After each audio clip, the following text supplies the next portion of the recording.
대표님, 갤러리 오래 하셨으니 팔릴만한 그림 잘 보지 않아요? 갤러리에 팔릴만한 그림 걸면은 잘 장사 잘 되잖아요. 이렇게 좀, 자주 오시는 어떤 화가님이 저한테 이렇게 말씀하십니다. 말은 그렇죠. 하긴 그래요. 갤러리를 한 30년 했으니까 이런 말 들을 만도 합니다. 그렇죠? 근데 이게 쉽지는 않은 일입니다. 네, 안녕하세요.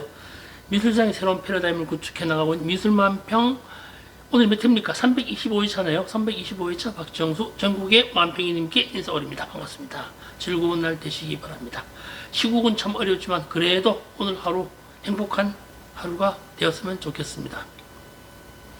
저뿐만 아니고요. 요즘 갤러리 자영업자 모든 사람들이 어려운 시기입니다. 임대료를 내야만은 전국에 있는 갤러리 운영하시는 대표님들 버티자고요. 버티는 게 이기는 길입니다. 정말 힘든 시기 슬기롭게 잘 버텼으면 좋겠습니다. 여기 저희 정수 갤러리도 아시다시피 대관도 하지만 초대전을 좀 자주 합니다. 초대받은 화가님들 작품 매매 참 어렵습니다. 정말 쉽지 않은 시기예요. 그러니까 전시장 화가님이 이런 말씀 하시죠. 본인의 작품보다 더 잘 팔리는 그림을 팔면 어떻겠느냐라는 염려와 자주 섞인 물음이기도 합니다. 언제나 그렇지, 대답은 그렇게 하죠. 언제나 그렇지만요. 팔리는 그림을 선별할 수 있는 선구안이 있다면은 지금 제가 빌딩이 몇 채가 됐겠죠. 그걸 어떻게 알아요? 이렇게 대답을 합니다. 경험치이긴 합니다만 저도 팔릴 가능성이 있는 화가의 작품을 선택하는 것이 제 최선이라고 생각을 합니다. 물론 이렇게까지 합니다. 그 화가님이 좀 무섭게 하시지만요. 제가 선택한 이상 팔고 안 팔고 못 팔고는 제 능력 문제니까 걱정하지 마세요라고 답을 합니다. 근데 말처럼 정말 그렇긴 합니다. 글쎄요, 제가 이게 한 5년 되었었나요? 비슷한 제목이었죠. 오늘같이 팔리는 그림 그리기라는 제목으로 방송을 한 경험이 있었습니다.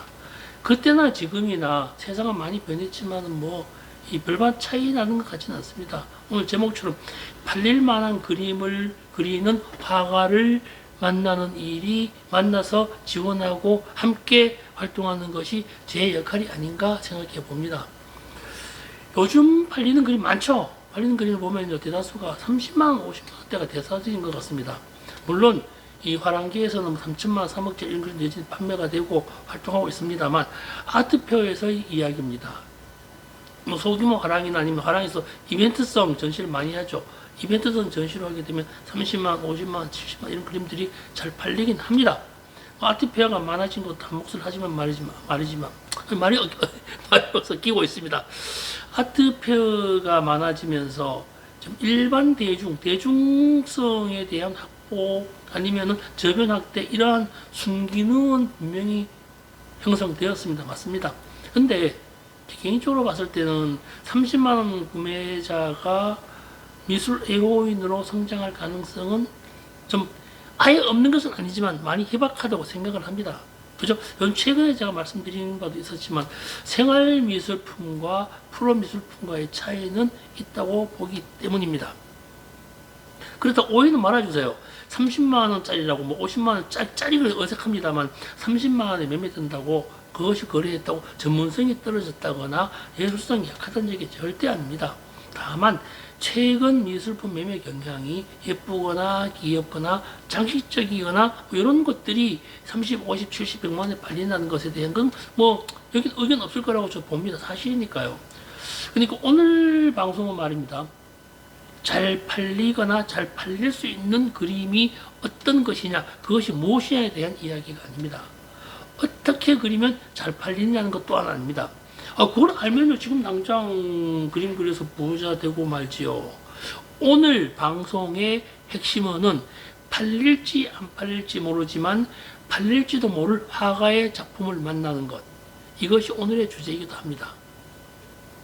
최근에 제가 이런 얘기 자주 했습니다. 팔리냐 안 팔리냐, 매매 어떻게 되냐 이런 얘기 자주 했습니다만 팔릴지도 모를 그림에 대한 개인적으로 어떻게 하면은 되느냐, 어떤 것이 이 팔릴지도 모를 그림을 그리는 화가이냐 이런 얘기가 저는 그런 얘기를 합니다.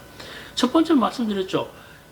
프로그램이 할 수 없는 것. 두 번째로는 사람만이 할 수 있는 것. 세 번째는 그러면서 사회와의 호흡이 가능한 것. 이렇게 정리했었습니다. 그러다가 보니까 여기서 좀 아주 쉬운 관계로요. 작품을 선정할 때 한 번에 그릴 수 있는 그림은 관심이 좀 배제되더라고요. 뭔 얘기인가 하면요. 붓질이 되었건 마감재가 되었건 어찌 되었건 사람 손이 여러 번 거쳐서 완성되는 그림에 관심을 둘 수밖에 없는 것 같더라고요. 요즘 그런 것 같아요. 시제가요. 뭐 사회와의 호흡 문제야 뭐 이게 이 시간 문제고 얘기하면서 발전하면서 변화되니까 그거는 뭐 천천히 가도 되는데 그것은 문제가 되지 않는데 작품 제작에 있어서 어떤 방식을 사용하는가를 먼저 보게 되더라고요. 자연스럽게. 이거는 주관적이 아니죠. 객관적일 수밖에 없거든요. 요걸 좀 다시 말씀드리면요. 뭐이 밑칠을 하고 뭔가를 붙이고 다시 그리고 아니면 거기다 덧칠을 하고 이 방식에 대한 뭐 어떻게 하는 방식은 잘 모르지만 두 번, 세 번, 네 번 사람 손을 겹쳐서 프린트해서 그러한 경향을 나타낼 수 없을 때 그런 그림들에 대해서 좀 관심이 많이 가요. 요거는 저뿐만 아니라 많은 대다수 길레스들도 그런 경향을 보이고 있는 것 같아요. 그러니까 이런 부분에 대해서 그림을 보면요. 좋다 나쁘다에 대한 것은 판별하기 어렵거든요. 그처럼 정리하자면 이런 거죠. 모든 화가들의 모든 예술 작품은 다 팔릴 만한 것이다. 이렇게 정리가 될 수 있습니다. 다만 여기 또 덧붙여서 말씀드리면요. 어느 화가건 어느 예술가건 자신의 작품에 대해서 최선을 다하고 있고 그것이 어떤 상황으로 변화가 되든 주목받기를 원하고 있습니다. 지금 현재 팔린다 안 팔린다에 대한 것을 현재로서 규정하기는 어렵다고 봅니다. 뭐 아트페어에서 지인 판매나 딜러들의 호객행위가 따르지 않는 한 거기에 대한 결정 권한은 누구에도 있지 않은 것 같습니다. 그런데 이게 재료적인 측면, 방법적인 측면, 제작적인 측면에 대해서 상당한 고민을 해야 될 시기가 아닌가 봅니다. 뭐 여타의 것들은 조차 뭐 사회와의 만남, 사람들의 관계, 그다음에 매니저, 딜러, 컬렉터 여기에서는 변화가 있으지만요. 최초에 되는 것은 그림을 제작하는 방식에 대한 고민, 현격히 필요한 시기인 것 같습니다. 그러니까 팔릴 만한 그림을 어떻게 선정할 거에 대한 이야기였습니다. 네, 고맙습니다. 즐거운 하루 되세요.